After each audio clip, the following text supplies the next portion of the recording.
Hello and welcome to Dark Side of the Library. I'm your host, Katie. Today on this live stream, we are going to be doing some Amazon live shopping for some dark reads. A lot of them are kind of witchy, admittedly. And then we do have a few other miscellaneous things, like I have a few backpacks, Loungefly that are great for travel. I have a pin, I have a wallet, and I have like a whole slew of different kinds of books. So for kids or for adults, all kinds of stuff. So let me just get my chat going real quick and I'll go over a few things.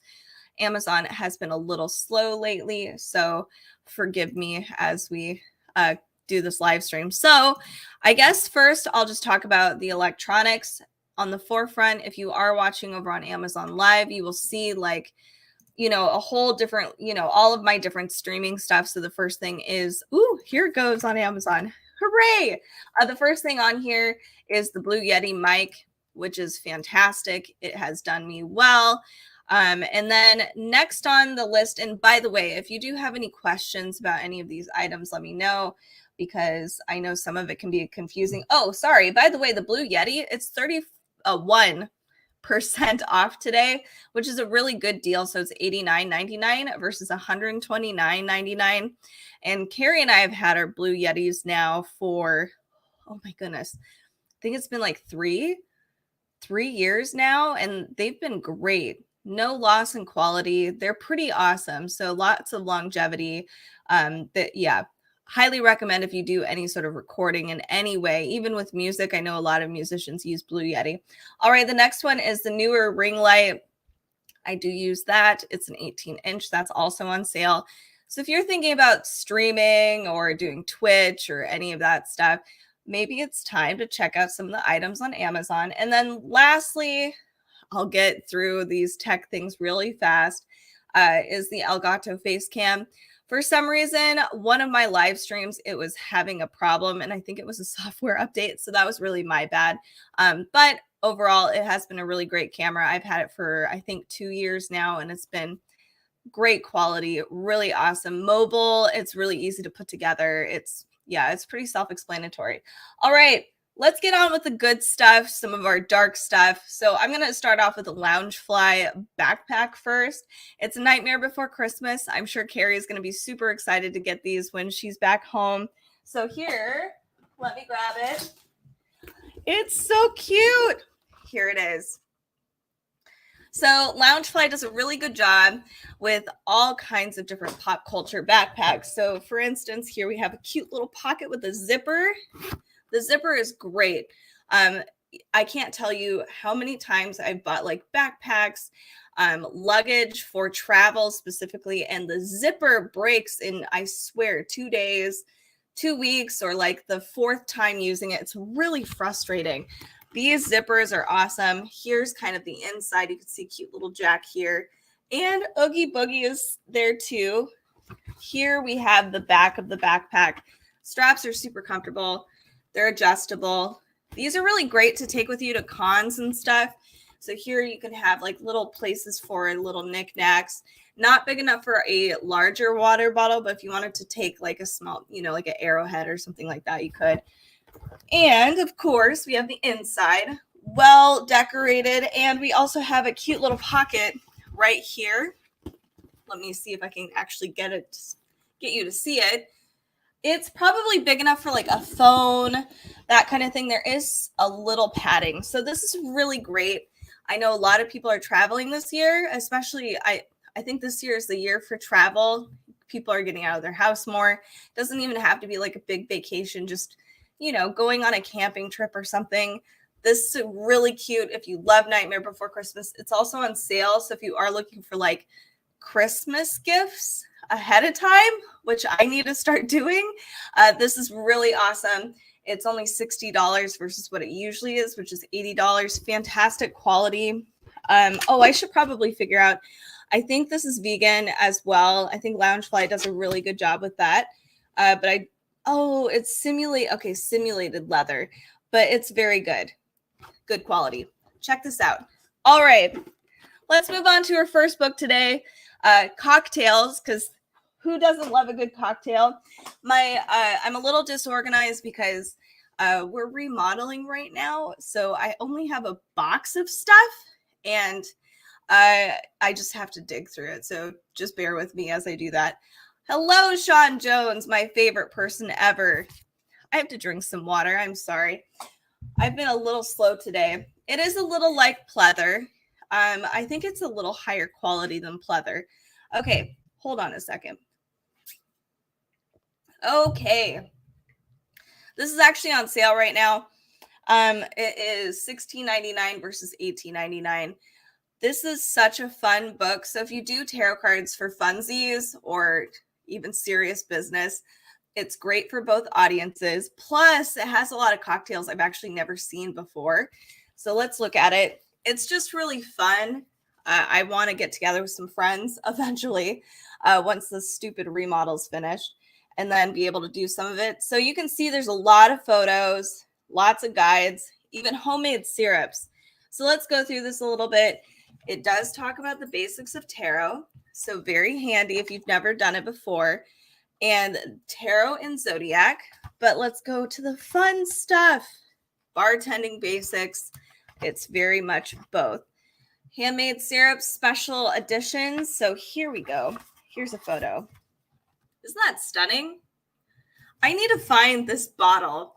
I don't know where it is, but I need it. It's so cool. So here we have like an agave syrup, honey syrup. Let's see, a chai syrup, lavender, honey, blueberry. All of these are actually summery syrups. We have a star fruit syrup. So that's really, really cool. But here, let's get into like the good stuff. The minor arcana. It goes through each suit. Of course it does. So wands, we start here. Then we've got swords, cups. I wonder what cups is going to be like in a cocktail book. So here we have liquid ambition. This is the Ace of Wands. So here you'll see the actual recipe on the side. Very easy and simple. It talks about what this cocktail is and why it's applied to the Ace of Wands. And it does have your cooking instructions. It's only like 2 steps. But here we also have like your upright meaning and your reverse meaning. So I think it'd be really fun if you just decided you're like, I don't know what kind of cocktail I want today. And you just grab your tarot deck and decide to pull a card, and it might have 2 meanings, like, yes, please have the liquid ambition today as your cocktail of choice. And maybe it's a lesson to be learned too. So here we talk about the Ace of Wands on the bottom. So that's kind of the breakdown of most of these. This is something new comes this way. 3 of Wands, very beautiful photo. I hate these, I hate these cocktail books mostly because everything looks perfect. And the glassware, everybody just has all of the perfect glassware, the different utensils, and my drinks never come out this great, but I'm trying my best. This one's Stand Your Ground, 7 of Wands. Let's move on. Ooh, this is a Knight of Wands. This looks cute. You can get the glass wine stopper from Amazon, then just find the bottle. I need to find that bottle, though. It's really cool. It's like a teardrop. And then, yeah, I could totally get that glass stopper. My problem with the stoppers, too, is that I need to find one that actually seals properly, because most of mine, they wear down so fast. Okay, so moving on, let's go to more than just, we've got Pentacles. This is Ace of the Earth. So I'm assuming this is Ace of Pentacles. This is the Seeds of Pentacles. I don't know if I like that. Let's move on. We have Fruit of the Vine. That's a pretty one. That almost looks like a tequila sunrise, but it is not. It is it's a rum drink and wine. Nice. Okay, so here we have Suit of Swords. Swords are a violent suit, so I'm excited to see what kind of cocktails they come up with. Look, this doesn't look very aggressive. This is the Swords Distraction. This actually looks perfect for summertime. A pirate drink. This is Curiouser and Curiouser, Page of Swords. And a Mariposa. We do have Major Arcana too, don't worry. So we have like the Immortal Priestess, which is the High Priestess card. This is a stunning drink. Holy cow. This has, I'm trying to see what kind of, it's an edible flower, whatever choice. That's really pretty. It's those simple things that really make drinks, really stunning. Okay. Original Sin. I love, by the way, just a side note, these the ice that is just a sphere. Those are so much fun. Although it's always really scary, if you're drinking it in like a wrong glass and then it comes and hits you in the face. I've had that happen. Okay, so here, we have a karmic fruit. This one's cool too. I think these are pomegranate seeds or even crushed almonds, crushed pecans.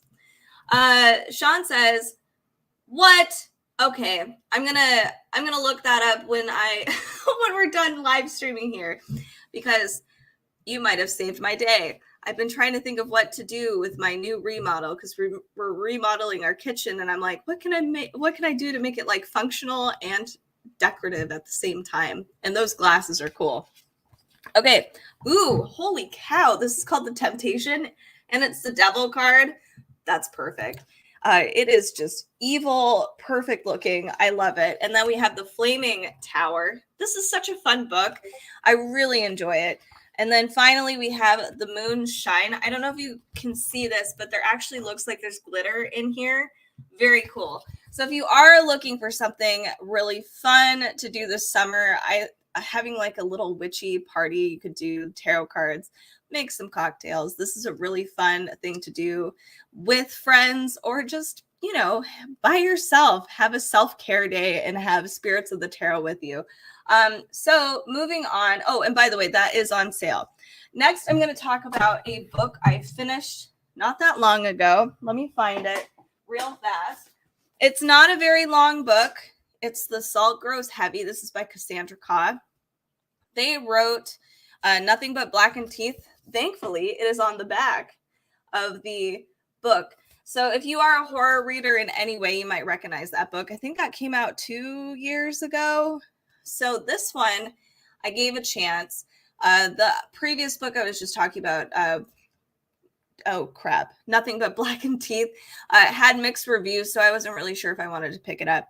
I decided to pick this one up because it was a weird premise. It's about a mermaid and a plague doctor roaming through this not deserted wasteland. It is a wintry, deserted wasteland after the mermaid's kingdom gets totally decimated, and the plague doctor is the only one that actually lives.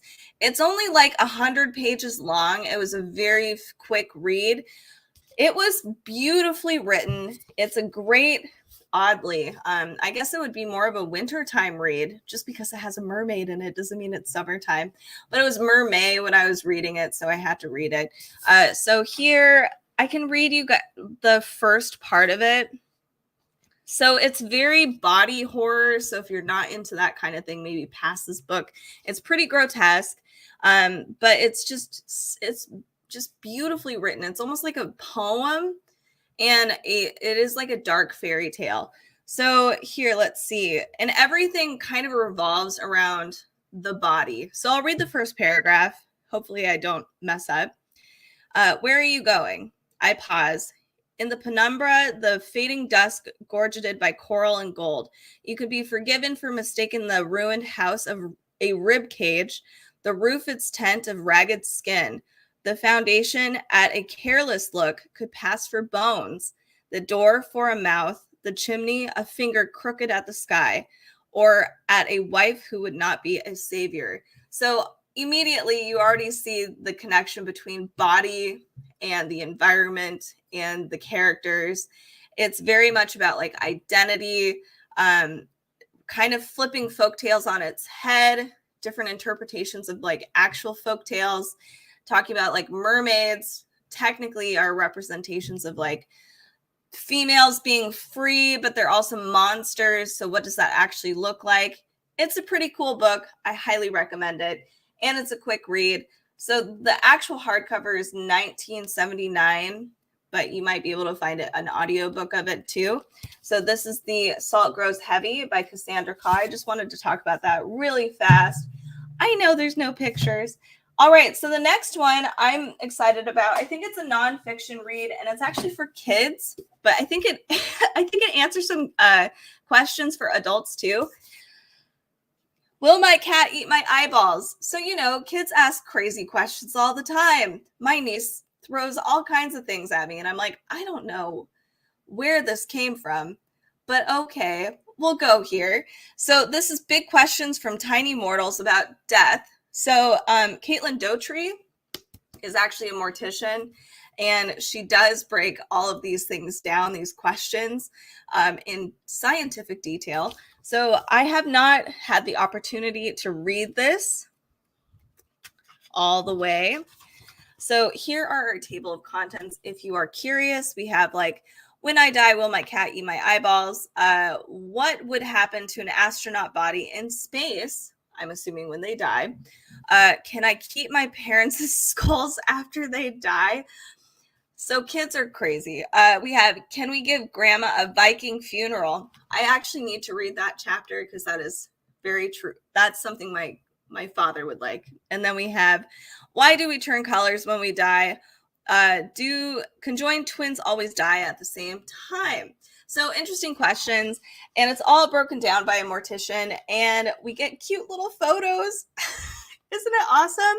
This is a really, really fun book.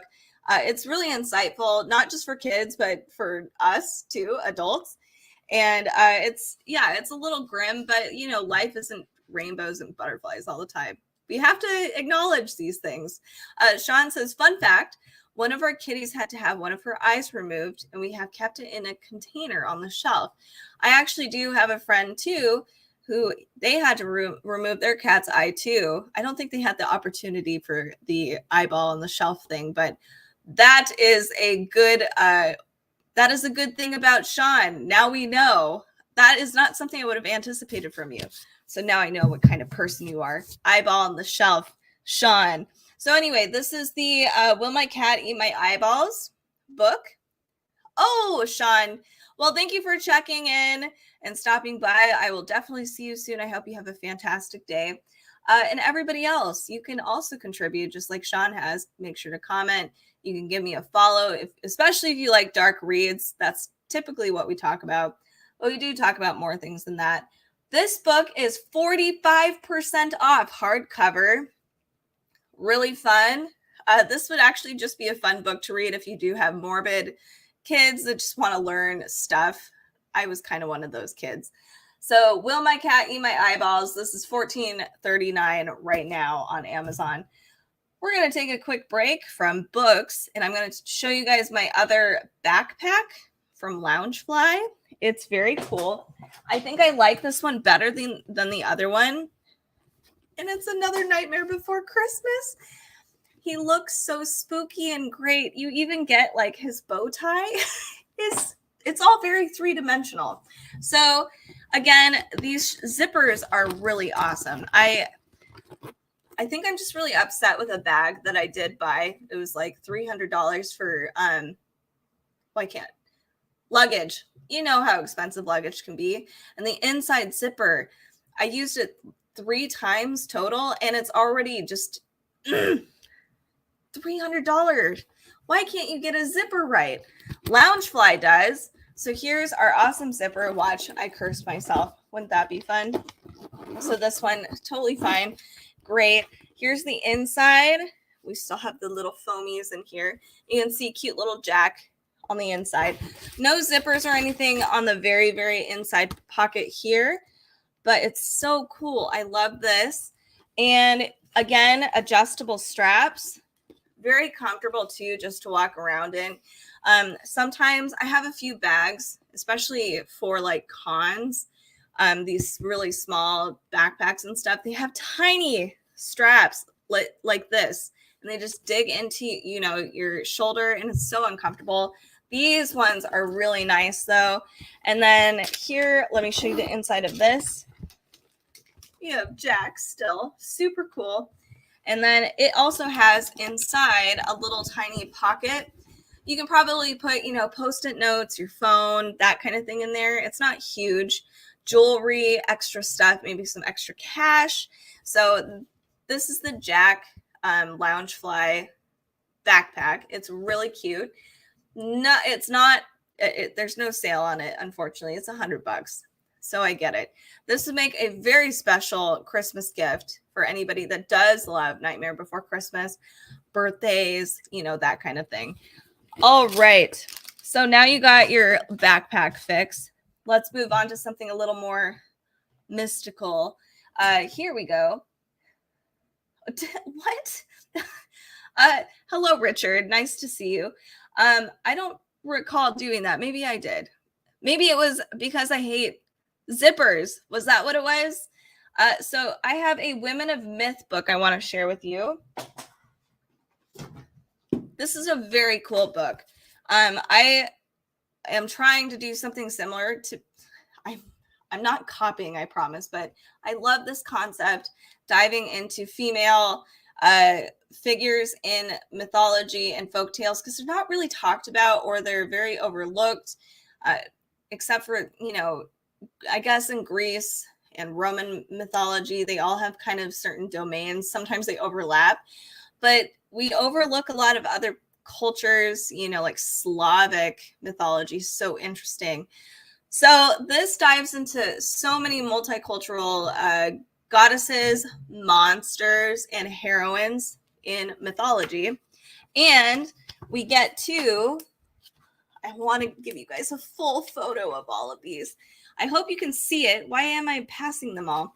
There are actual illustrations throughout, not for every single myth, unfortunately, but for a lot of them, which is very, very cool. That's kind of what makes this book really, really special. Not only that, it breaks things down very, very easy. So we have pronunciation where, oh my God, why can't I remember? Amaterasu. I can't remember how to say that right now. I had just like a blank in my head. Japanese goddess of the sun and the heavens and life, even. We have different symbols that represent the gods. So that's for every single goddess in here. So as you can see, there was Japanese. This is from the star goddess of the Mabin. Oh my goodness, I don't know how to pronounce that.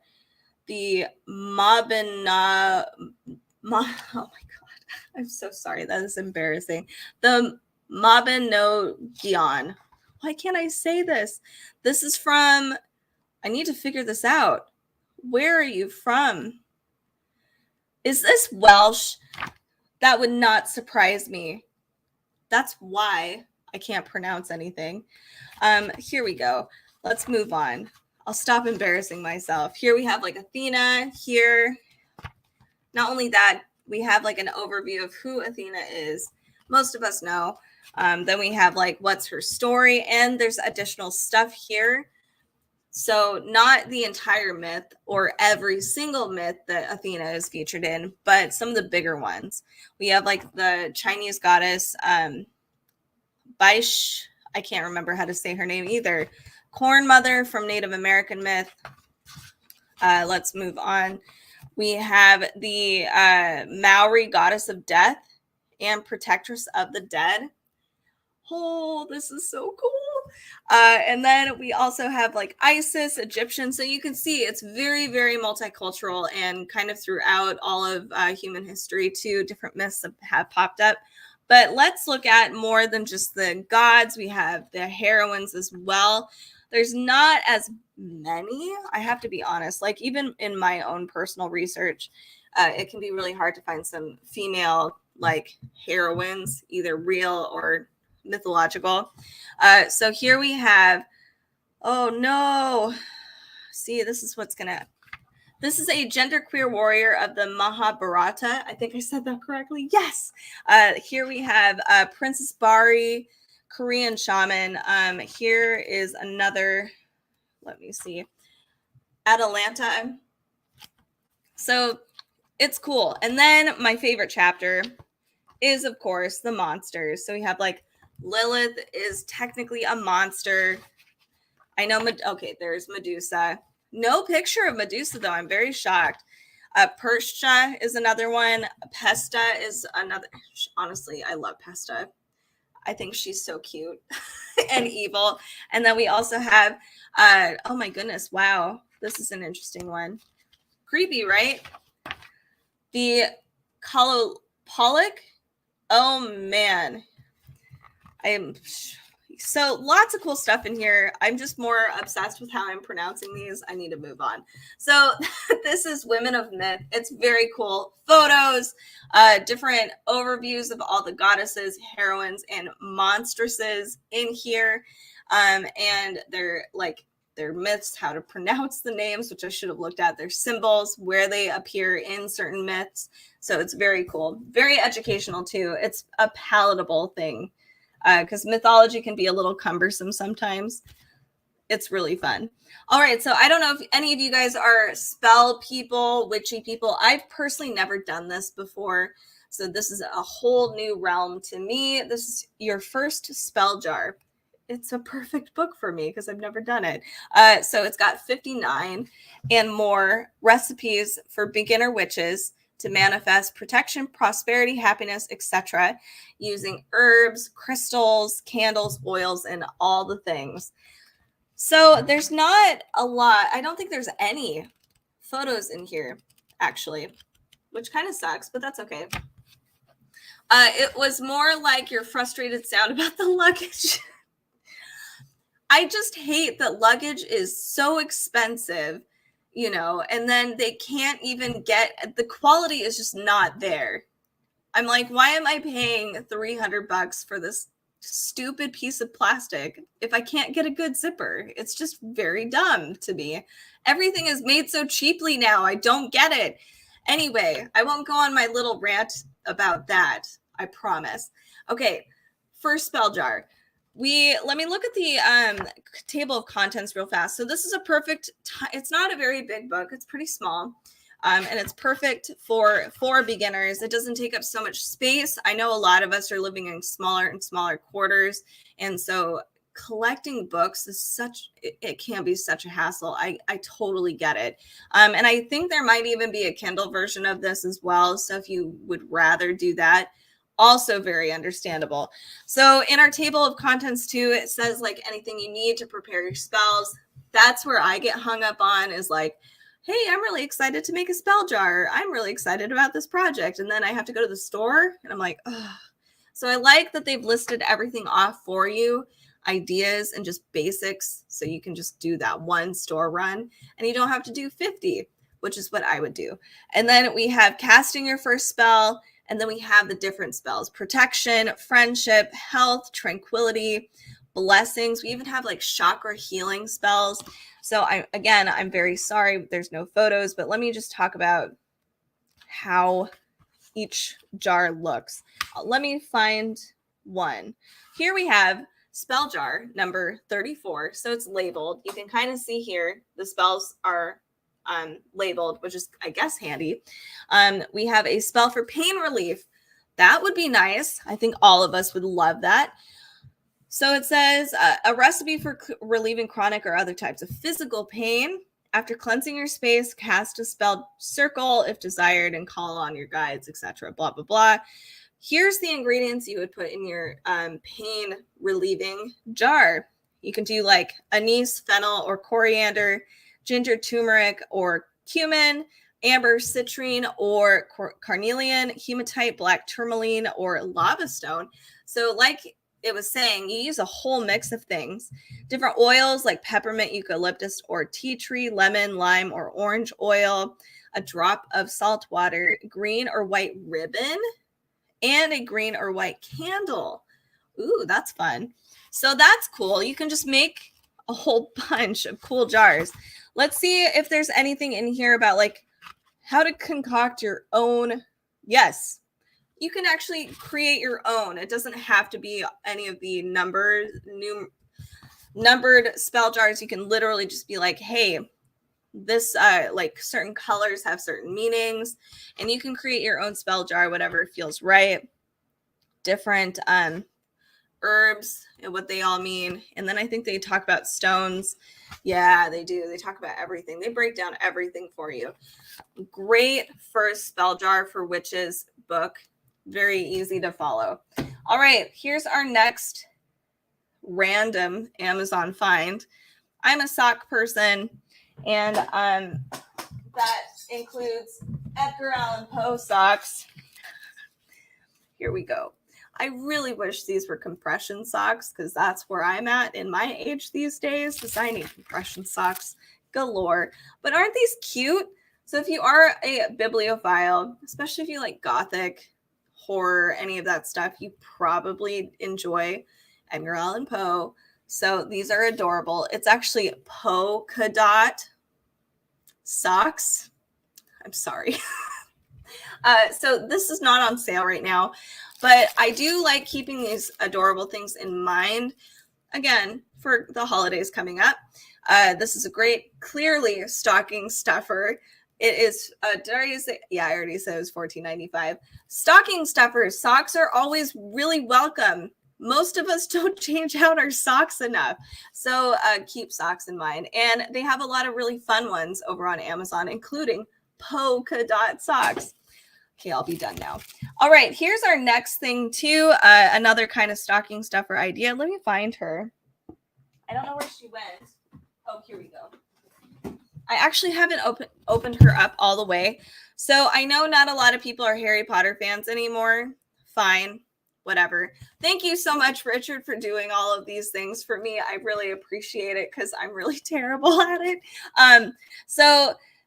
This is a Bellatrix Lestrange pin, and why can't I remember? Funko Pop has decided to not just make like the vinyl figures, but now they've made these giant pins.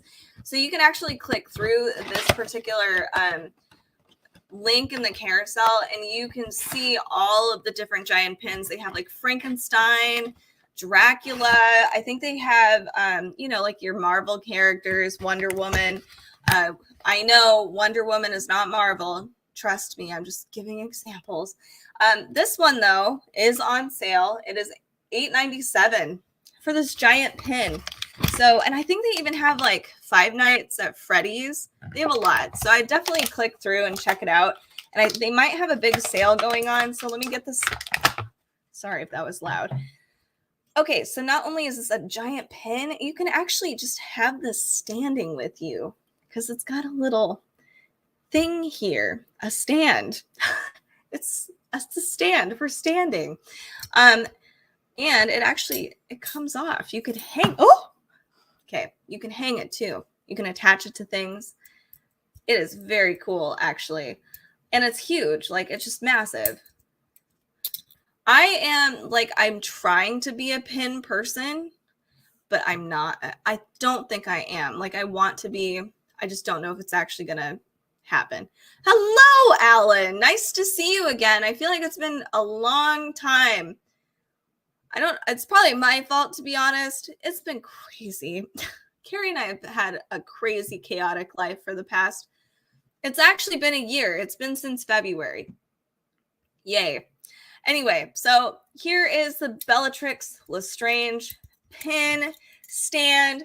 It's kind of wild. It's 3D too. I forgot to mention that. So it's actually, and it's a great quality. Like, it's a fantastic quality pin. It's fun. Click through and see if you do find a pin that you might prefer. I know not everybody likes Harry Potter. That's fine. I never was like a massive Harry Potter fan, but I did like, trying to assign a house to myself, which I could never do. Okay, so here's one thing I love. We're going back into books, y'all, just so you know. I love anthologies. I think they're really nice, especially if you do lead a crazy busy life like myself and you love reading, but it always feels like, I don't know, do you guys ever get like that shame feeling where you'll pick up this book, you have that one day and you're like, okay, I'm going to read. You might spend an hour reading, you put the book down and then you look at it 3 months later and you're like, oh man, I haven't picked that thing up in forever. I'm literally going to have to reread that last hour that I just read. So that's why I like anthologies, because you can finish a story easy peasy, no stress, no hassle. And if you do happen to put this down for months at a time, it's easy to pick it up because you can just go to a brand new story. This one's fun because it's folk horror and the different stories are, we have like classics and some contemporary writers in here. So Shirley Jackson, Thomas Hardy, M.R. James, Robert Eichmann. I swear there was Neil Gaiman in here. Let me try to find some examples. there's a lot of stories. So here's one section of stories. And then here's, just a few more. Shirley Jackson has the summer people. This one's also great for summertime or springtime in particular, because it is a little more like, like we're talking about grim and scary things, but it's not in the fall and winter setting necessarily. So it makes spring and summer more spooky. So here, let's see. We also have, I think we have photos at the very beginning, or illustrations at the very beginning of each story, which is also fun. It kind of sets the tone for the story. So it's kind of, oh my God, fingers, go. Here we go. This is A Witch Burning by Mrs. Bailey Reynolds. And it talks about where each of these were published. So this is first published in the Strand magazine in 1909. Holy cow. That's an old story. Gavin's Eve. This is 1906, even older. Creepy. Hey, wow, thank you, everybody. 1,000 likes. That's pretty sweet. Yay! You can keep liking it if you do like it. That would be awesome. And if you do enjoy these kinds of things like dark reads, we do more than that. As Halloween approaches and our lives start to settle, I know that Carrie and I are going to be doing more like creepy Halloween baking ware, kitchen finds, house decorations, clearly books, toys for kids. If you do like that kind of stuff, horror, witchy stuff, make sure to give us a follow too, because we do live stream more. And as things start ramping up, we will be at least once a week. All right. I don't know who doesn't like me. I'm sure plenty of people, and that's okay. I don't need to be liked. It's fine. Okay, so a few more of these stories. Let's see. The Shining Pyramid. Dude, I love these. These are so fun. And some of these authors, I have to admit, I've never heard before, but they're really old. The Sin Eater, Fiona McLeod, 1895. Holy cow. Okay. Damnable Tales Folk Horror Anthology. This is very cool. So I'm excited to give this one a go. I've been reading a lot of comics lately because it's just been easier to, like I said, put it down when I am done and months later pick it up. I love anthologies for the exact reason. So give this one a shot too. Oh, I forgot to grab this. Did I? Okay, we're going to look through this one. Okay.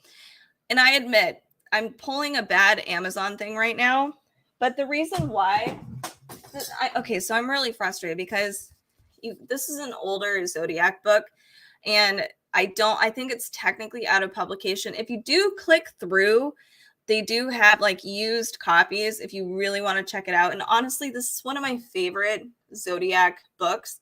I'm not a huge Zodiac person, admittedly. I used to be, but this one's just, it's hysterical. It's funny, and I have to have it. And you might too, because you do. So I'm not going to shame other people, but if you're a Capricorn, I'm really sorry. I'm a Capricorn too. So I'm going to talk about all the dark side stuff about Capricorns. I just think that's only fair, because, making fun of other zodiac signs, I'm not going to do that. So everything's color coded here. It's really easy to find your sign if you want to. And it goes into very great detail about why each sign sucks. This is why I love this. So here is my personality, pessimistic. You guys got a bit like a visual of that. It says petty and parsimonious.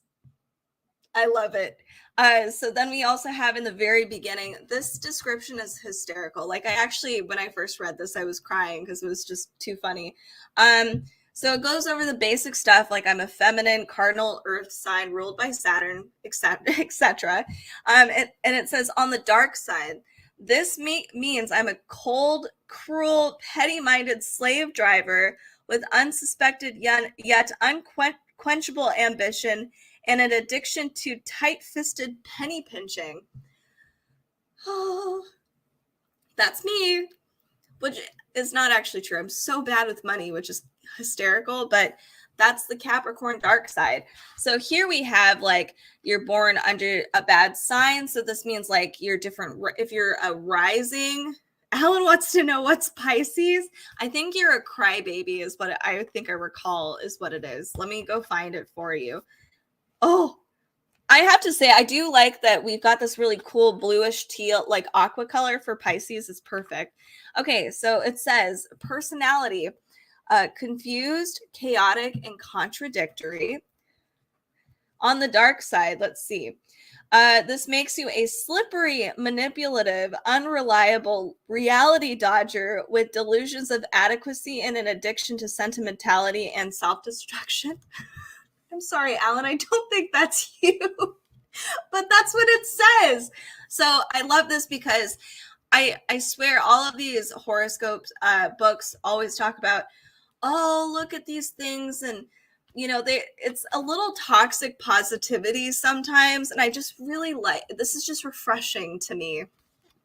Oh, Richard, you want to know about Leos? I think it's probably something about narcissism, needing to be in the spotlight. Okay, let's find it. All right, I gotta find the very, very beginning. Okay, so it says bossy, boastful, and bombastic.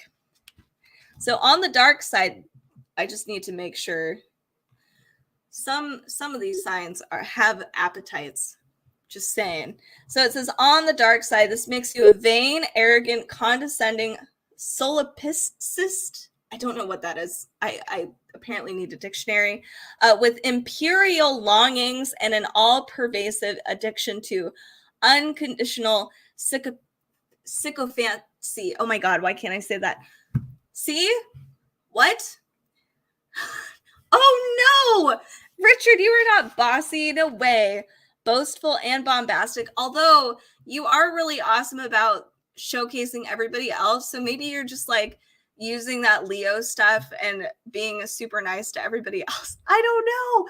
Anyway, so this book is hysterical, and it not only talks about your personality, it talks about like your work, how you would be if you were working, and all the bad traits you have at work, your love life, and more in that regard. It also has, let's see, the different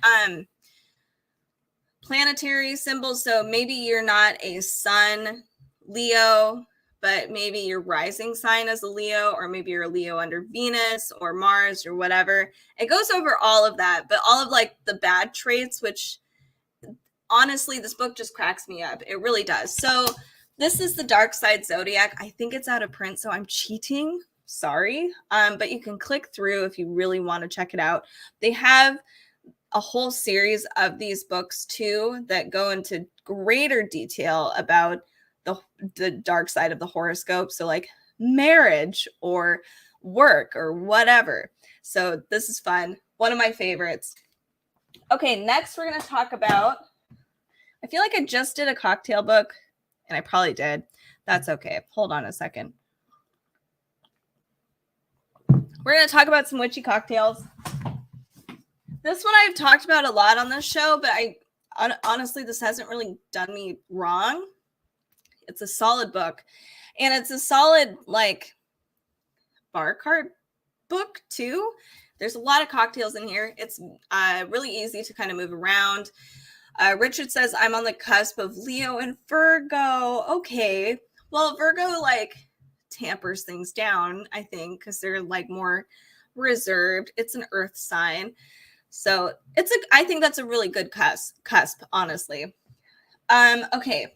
So Witchcraft Cocktail, 20% off, $13.59, solid bar cart book. It has, and it's small. So if you are, you don't want to add too many things to your house, this is a great addition because it's not too big. So here, let me get to it. They do have the classics, by the way, just listed, which is very handy. But we do have a lot of photos of different cocktails, and they range from, summery, very, fruity, awesome drinks. And then we have like more wintry, comforting, awesome cocktails too. Oh, bye, Alan. Thank you so much for stopping by. It's been a long time. I hope we see each other again soon. So here we have, actually, why didn't I think of this? Okay, I forgot. This one is actually organized by season. So we have like our fall cocktails, we have winter, spring, and summer. We also have your bartending basics and different ingredients as well that you can make on your own. You know, different syrups, shrubs, which is very cool. I haven't seen making your own shrubs in some of these more magical oriented cocktail books. That's why I like this one so much. Different syrups, vanilla syrup, bergamot syrup, jasmine cinnamon honey. Whoa, that's got to be a wild one. Lavender chamomile would be an awesome syrup to just have on hand. So here, different cocktails. So Persephone's Descent. Does that have a picture? It doesn't, but the black cat does. Look at that. That's so cool. So here we have a description of the cocktail in a more magical essence. So again, this is a witchy cocktail book, so it is going to be very magic-y forward. So we do have our ingredients, our instructions right in the center. But if you wanted to add some more magic to your cocktail or have different intentions with the cocktail in some way, it has advanced magic suggestions. So we have using tarot cards, you can use stones, crystals, etc. Then it also talks about the different energies that this particular cocktail will provide. So like the black cat is reversal, luck, wishes, and spirituality. So if you want any of those things in your life, drink a black cat, not a real one. Don't be weird. Don't be weird, Katie. So here we have a witch's Cosmo, and I think it's a little different. We have orange liqueur, lime juice, cranberry juice, vodka, rosemary, saffron syrup, and a lime peel for garnish. Although I think this looks like rosemary for garnish. Very pretty.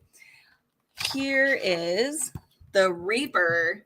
I think we're still in fall. We're either fall or winter time. This one's really, I really do like this particular cocktail book because I do like, not only do I like cooking seasonally, but I also like certain drinks seasonally. And I like how many warm cocktails they've provided in this book too. Not a lot of cocktail books, I think, have them, except for like, we have a hottie toddy or like a spiked hot chocolate, you know, that kind of thing. This one has a lot of really unique ones. This is the Witch's Cauldron. This is for luck, love, spirituality, and blessings. Here we have a Oak Moon White Russian. This one's actually quite good. I have had it many times. I love White Russians. Awakening Yule Mule. This is really cute. This is one that my husband and I wanted to try out. Last year, we just didn't really get a chance. It was so busy. But maybe this year we'll do it. And it's really easy, super simple. And I think, so it's got the bergamot ginger syrup. That's what was hanging me up, I remember. But it's got like sprigs of rosemary. It seems like a little more earthy. Oh, I hit my mic. I'm so sorry. Okay, Fire of Inspiration. Again, more warmer drinks. This one is Embolic Cleansing Lemon Drop. So just kind of off. That's not what I'm looking for. Just some recipes that are slightly different than some classics. But there's some really OG recipes in here too, like Sun and Smoke. Venus Spritzer is not an OG drink. That is very much a regular drink. Milk Moon Beautifier. And then I'll do a few more. The Decider looks very decisive. Lavender Sazerac. And then a Renewed Love drink, which looks cute with the little lavender sprig. And we do have our classics listed off in the back. No pictures necessary because most of us have had like an apple martini or like a hurricane Mai Tai, that kind of thing. So that's really handy to have in the very back. And, oh yes, one more thing about this book that's really fun. You can make your own cocktail if you are looking to do more of the magic-oriented stuff, stuff in this book. We have Herbal Intentions, and it lists off different ingredients that are supposed to be associated with certain things like creativity is like cinnamon, hazelnut, pineapple, communication, youth. So like agave, cucumber, sleep, chamomile, elderberry, that kind of thing. So you can make your own cocktail and own magical drink if you want to. So this is Witchcraft Cocktails. It's very cool. I've had this for a while, and it's got a lot of really cool information in here. And easy, simple drinks. That's all I want in my life. All right, next book I want to share with you is, I think, a really great gift book. I personally did get this as a gift, and it's really awesome. It's 15% off. It's $16.99. Let me grab it real fast. Okay, it is the Pan's Labyrinth book by Guillermo del Toro and Cornelia Funk, which is beautifully illustrated. This is really a phenomenal gift, especially if you do know I guess mid-level readers that kind of like scarier folk tales. So by turning the actual movie into the book, it's actually quite interesting. Plus, there's these stunning illustrations. Let me try to find. Here we go. Like, holy cow, these illustrations are beautiful. And it is the movie a little less grisly. So it is still fine for mid-level readers. Like, it doesn't have, that notorious bottle face scene, I don't think.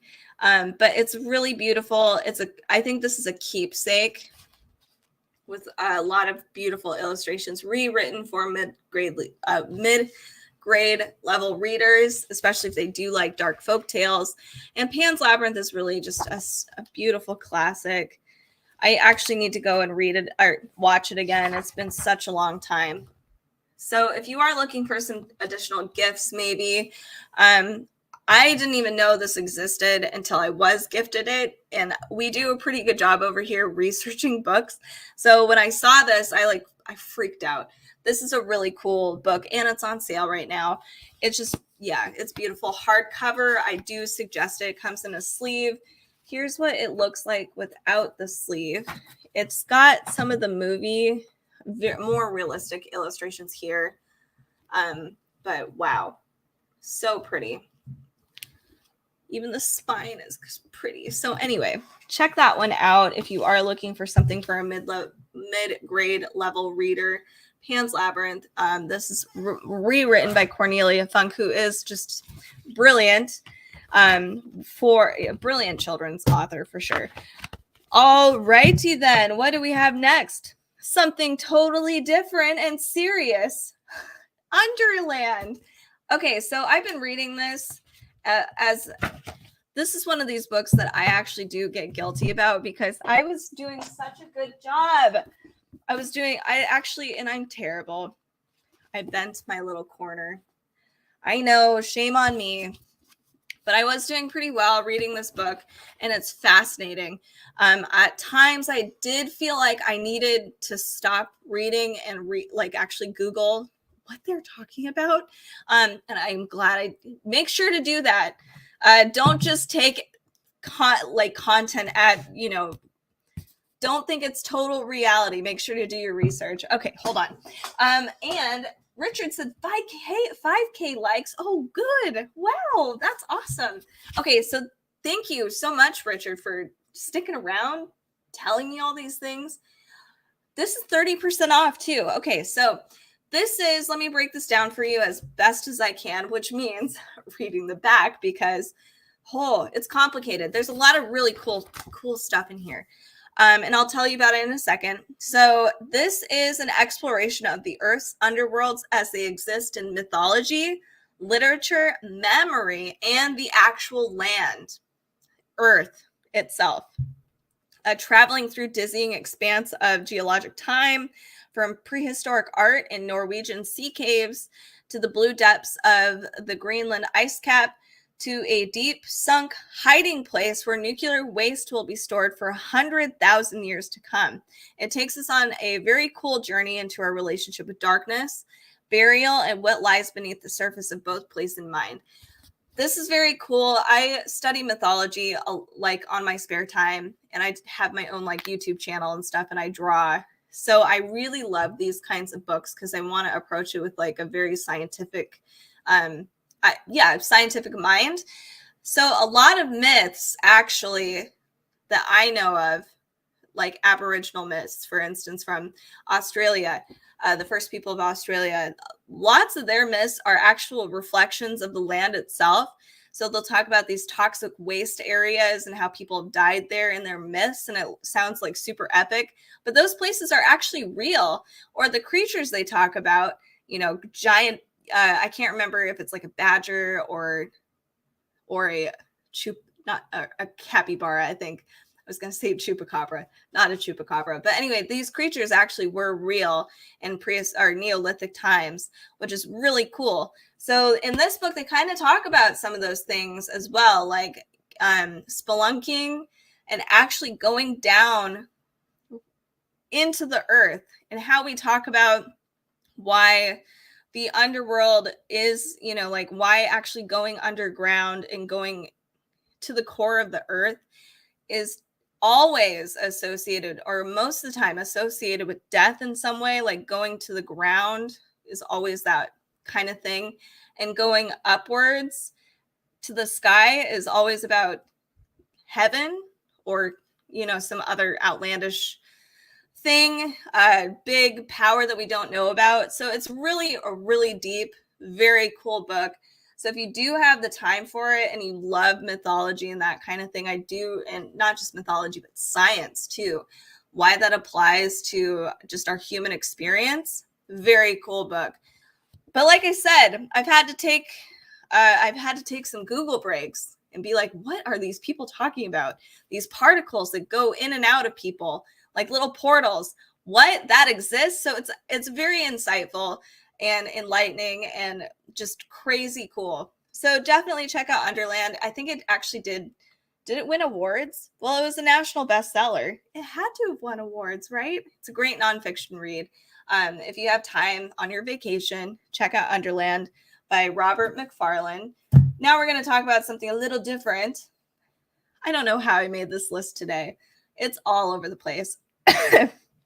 This one's a little more on the metaphysical self-help realm. So if that's not your thing, I get it. Totally fine. This is The Evolution of Goddess. I have to take a sip of my coffee. Hold on. I can't find this anymore on Amazon, by the way, this mug. But if you do play D&D, this is a great little adorable mug. Okay. So we have Evolution of Goddess. This is by Emma Milden. And one thing that's really fun about this is that you take like a cute little quiz. Let me find it. I had to take a quiz. I feel like we're back at Quizilla times, and that's actually kind of the gimmick. I fell for it. So it's not just that. I'm not giving this book enough credit. It's really fun. It talks about soul searching, and it does have a Quizilla-like test about what kind of person or goddess you might be. And goddess doesn't have to be like female or, that kind of thing. You could be whomever you are and still have feminine energy and feminine associations. So we have like earth.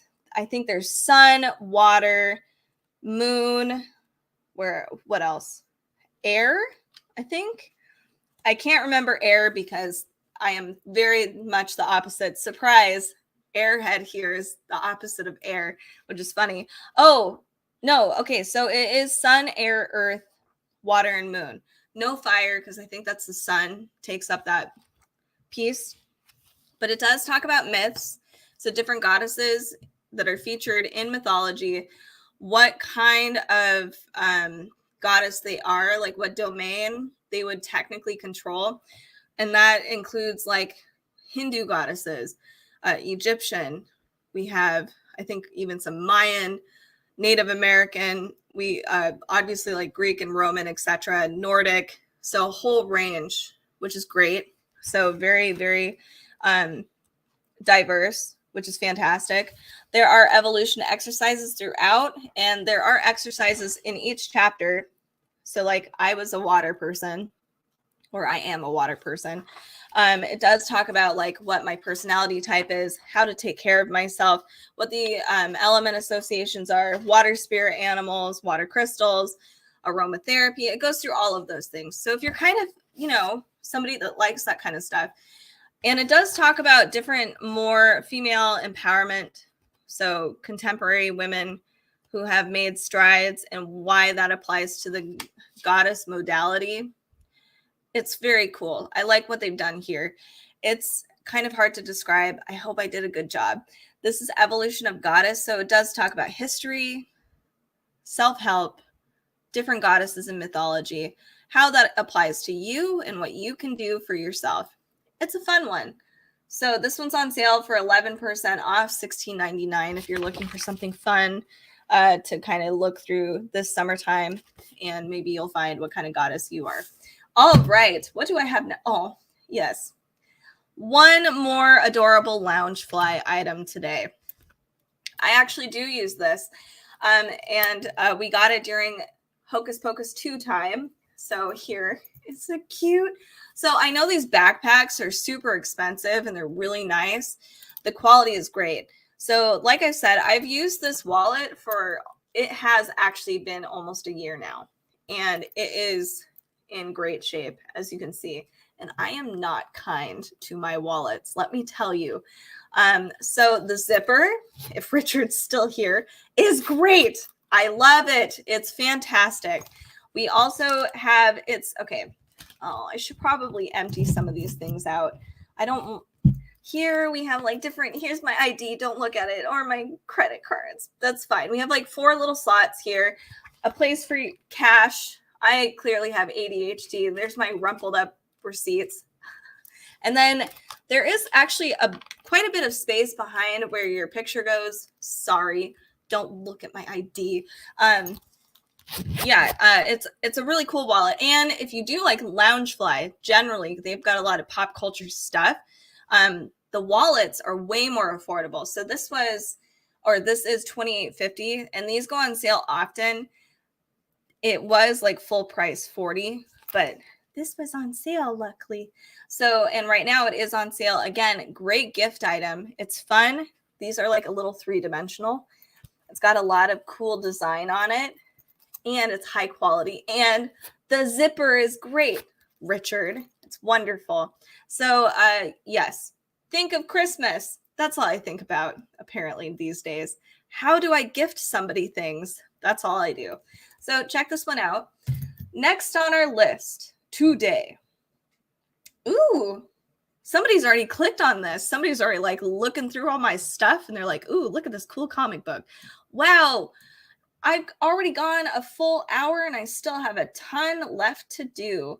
Maybe I should do a secondary live stream because it's going to take a while for me to live stream again. It might be like a few more weeks because we're remodeling. So I'm going to actually take a quick break. We'll come back to this. I might revisit some of these other items in the end, but stay tuned. I'm going to take a small little stretch break, and then I'll come back, live stream the rest of the stuff. Terry, hello. It's been such a long time. So many people have been coming back. It's so nice. So yeah, I'll take a quick stretch break, come back, and yeah, you'll see me in like 5 minutes.